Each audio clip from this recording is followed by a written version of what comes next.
मगर दोनों मुट्ठी चना भर दिया और वो मुट्ठी निकालने लगा, हाथ निकालने लगा, लेकिन मुट्ठी होने के कारण वो हाथ बाहर निकल नहीं रहा था और वो अपने आप ही बंध गया था।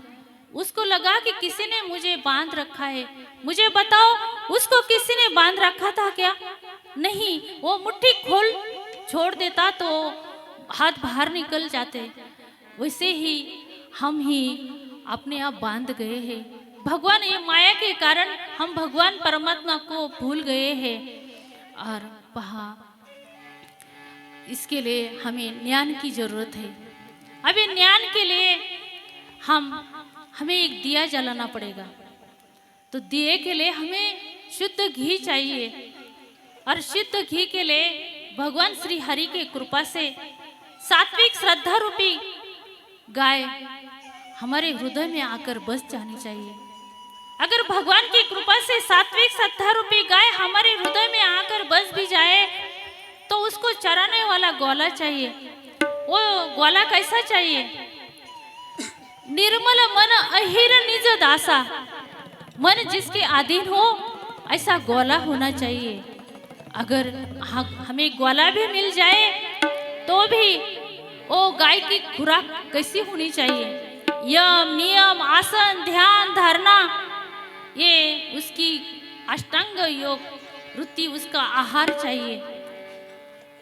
ये आहार भी मिल जाए, सात्विक आहार भी मिल जा गया, फिर भी वो गाय क्या करती है? फिर वो भाव रूपी बछड़े को जन्म देती है।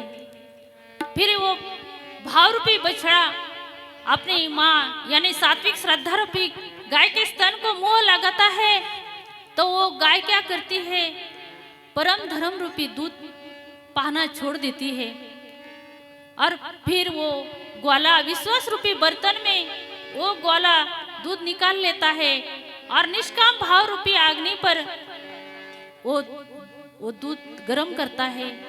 फिर संतोष और क्षमा रूपी हवा से उस दूध को ठंडा करता है और धैर्य और क्षम रूपी जामुन यानी मुरौन डालकर उसका दही बनाते हैं। फिर वो दही को एक प्रसन्नता रूपी कौमारी में डाल देता है। फिर वो कौमारी में तत्व विचार रूपी मथानी डाल देते हैं। फिर वो प्रसन्नता रूपी कौमारी में तत्व विचार रूपी मथानी डालने के बाद सुंदर और तत्व विचार रूपी रस्सी लगाकर उस दही को मथते हैं। और फिर क्या होता है? तत्व विचार रूपी वैराग्य रूपी मक्खन निकलता है। वैराग्य रूपी मक्खन आने के बाद उसको तपस्या की अग्नि पर तपाने के बाद शुद्ध घी मिल जाता है। फिर वो शुद्ध घी समता की दीवट में डालकर ये सत्व रजत तमोच्या ऊपर स्वप्न सुषुप्ति जागृत स्वप्न सुषुप्ति आणि जी कपास से एक तुरीय रूपी बत्ती निकालकर वो समता रूपी दीवट में डालकर वो ज्ञान का दिया हम जलाते हैं। देखो, इतना मेहनत करके हम वो दिया जलाते हैं, फिर दिया जल जाता है, तुरंत हमारे मद काम क्रोध रूपी अहंकार सब नष्ट हो जाते हैं और ऐसा आता है कि अहम ब्रह्मास्मि, अहम ब्रह्मास्मि, मैं ही ब्रह्म हूँ। क्योंकि हम शुद्ध भगवान का जीवात्मा है और अज्ञान के कारण हमें मोह के कारण हम भगवान को भूल जाते हैं और जब से ज्ञान का दिया जल जाता है तो अहम ब्रह्मास्मि सोहमस्मि और जड़ और चेतन की गांठ खुल जाती है। तो ये माया क्या करती है? विघ्न डाल देती है और विघ्न डालने के बाद अनेक ये लोभ दिखाती है और ये दिया इतना हमें प्रयास करके हम ये ज्ञान का दिया जलाते हैं और एक क्षण में वो दिया बुझ जाता है। फिर हमारे शरीर में 9 द्वार है। वो एखादा सयाना एखादी बुद्धि सयानी होगी तो वो आगे बढ़ता है, मगर हमारे 9 द्वार है। अरे 9 द्वार के किवाड़ वो देवता अड्डा करके बैठे हैं। वो देवता 9 द्वार म्हणजे 2 कान 2 नाक एक मुह, लिंग, गुदा, दोन डोळे असे 9 द्वार आहेत. आणि ह्या 9 द्वाराची कपाट खोलल्यामुळं विषयरूपी हवा आतमध्ये येते आणि ज्ञानाचा दिवा विझून जातो. ज्ञानमार्ग एखादा साधक जरी पुढे गेला तर त्याला कैवल्य मुक्ती प्राप्त होते. आणि जसं जल के बिना स्थल के बिना जल नहीं होता, वैसे ही भक्ति के बिना ज्ञान भी सफल नहीं होता. उसको भक्ति की सहायता लेनी पड़ती है. ज्ञान मार्ग कसा आहे पहा. जसं थोडक्यात सांगा, आपल्याकडे भरपूर सांगायला काही, पण तो टाइम खूप कमी आहे, त्यामुळे मी थोडं शॉर्टकटमध्ये सांगते पहा. ज्ञान मार्ग कसा आहे. ज्ञान मार्ग समझने में, समझाने में आणि साधने में बहुत कठीण है. जसं एक बंदरी का, जसं तारेवरची कसरत, जी मदाराच्या खेळातली मुलगी असते, ती तारेवरून चालताना ती किती ध्यानपूर्वक तिला चालवावं लागतं. थोडीशी नजर हटली तर दुर्घटना घडते. त्याचप्रमाणे ज्ञान मार्गामध्ये आपल्याला खूप जपून चालावं लागतं, क्योंकि नीचे गिरने में देर नहीं लगती. पहा, आता दुसरं उदाहरण सांगायचं म्हटलं तर माकडिणीचं पिल्लू आपण पाहिलं असेल. तर ते माकडीनं आपल्या पिलाला पकडते का? नाही, त्या बच्चाला पकडावं लागतं. माकडिणीच्या बच्चाला घट्ट पकडावं लागतं, तेव्हा ती ह्या पेडवरून दुसऱ्या झाडावर उड्या मारते, छलांग मारते. असा हा ज्ञान मार्ग खूप कठीण आहे. परंतु भक्ती मार्ग इतका सोपा आहे की आपण जेवण, भूक लागल्यानंतर आपण जेवण करतो, परंतु जठराग्नी आपाप ते जेवण पचवतं. हे भक्ती मार्ग कसा आहे.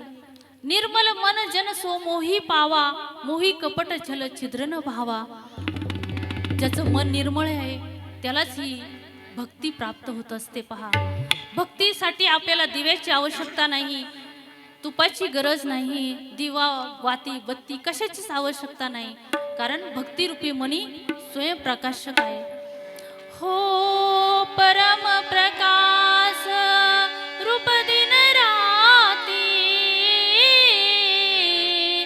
नहीं कछु चाहिए दिया घृत बाती. लोभ बात नहीं ताई बुझावा, हो मोह दरिद्र निकट नहीं आवा. लोभ बात नहीं ताई बुझावा. राम सिया राम जय जय राम. राम सिया राम जय जय राम. राम सिया राम जय जय राम. भाव सहित खोजै जो प्राणी, पाव भगति मनी सब सुख खानी. मोरे मन प्रभु आस विश्वासा, राम ते अधिक राम कर दासा. राम सिया राम जय जय राम. राम सिया राम जय जय राम. राम राम भगति मनी उरबस जाके, दुख लवलेस अपने हुताके. हो चतुर शिरोमणि तेज गमाई, जे मनी लागी सुजतंतराही. राम सिया राम जय जय राम. राम सिया राम जय जय राम. राम सिया राम जय जय राम. हो राम भगति मनी उरबस जाके,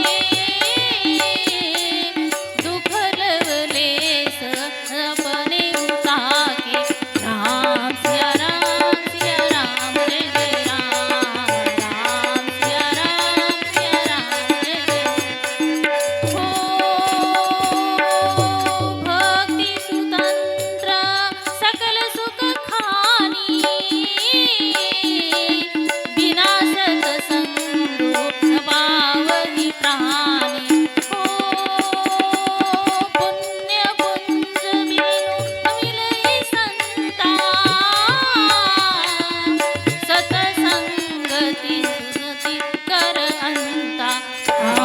सिया राम जय जय राम राम सिया राम जय जय राम सिया राम जय जय राम।